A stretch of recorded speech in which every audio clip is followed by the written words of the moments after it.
The 9/11 attacks by al-Qaeda terrorists 2 decades ago ignited a wave of anti-Muslim sentiment across the country. Christian persecution in some parts of the world is, quote, close to meeting the international definition of genocide.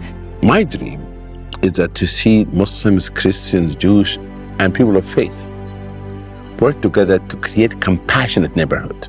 I had no desire to work with Muslims. I was raised in a bubble, and I thought all Muslims hated Christians.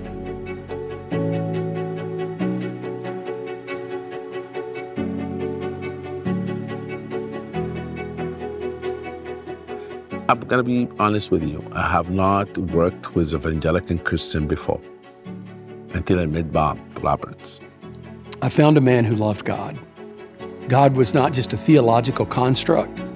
He was a personal entity to Majid. Sometimes in order for you or for a person to change the world, you have to take risk.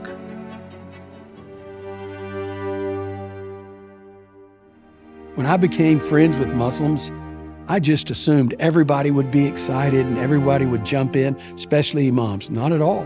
Not at all. Many pastors got upset. What are you doing? You're humanizing the Muslims, the imams. You're making people feel comfortable with them. We lost hundreds of church members from our church. He took risk against Islamophobia and hate toward Muslims, but does not have him to change his mind. Continue in this path of bringing people together. Jesus didn't have it easy. Moses didn't have it easy. Muhammad did not have it easy. Abraham did not have it easy. Why am I thinking they're going to have it easy?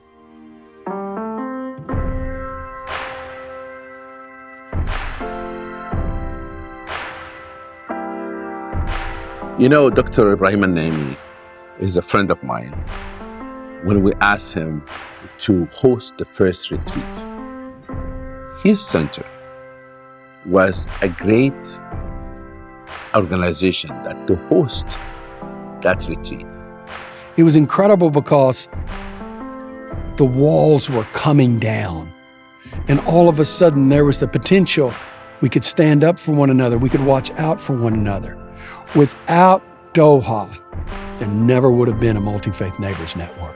I think now, by going back to Doha, we're going back to where we started. It was DICID and Dr. Al-Naimi who took the biggest risk with us. It was just an idea that we had. And I will always, forever be grateful to Dr. Al-Naimi and Qatar because they saw the potential. And with no proof of concept, they said, try it here. We appreciate all the effort they have done to facilitate, especially interfaith dialogue. They're pioneers. They're among the first to establish a center of interfaith dialogue. We've now completed retreats in 15 cities. We have work in 20 cities. Our goal in the United States is to get all the way up to 50 cities. So we're working towards that. In addition to that, people like Qatar, the Templeton Foundation, the El Hebrew Foundation, many others have come along beside us. I want to thank Dr. Al-Naimi, DICID. I want to thank Qatar, Emir. I want to thank the people of Qatar for being the people that you are. There's about 2 billion Christians, 1.7 billion Muslims.